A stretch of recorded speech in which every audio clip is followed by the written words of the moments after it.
আসসালামু আলাইকুম। আপনারা ইতিমধ্যেই শুনেছেন যে আপাদমস্তক গৃহবধূ থেকে আপসীন দেশনেত্রী বেগম খালেদা জিয়া হয়ে ওঠা একজন সংগ্রামী নেত্রীর মৃত্যু হয়েছে। তিনি আজকে ভোর ৬টায় ইন্তেকাল করেছেন। ইন্না লিল্লাহি ওয়া ইন্না ইলাইহি রাজিউন।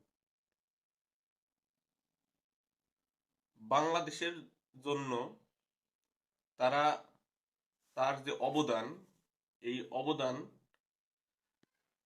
ইতিহাসের পাতায় লেখা থাকবে। আপনারা তার জন্য দোয়া করবেন, তিনি যেন জান্নাতবাসী হন।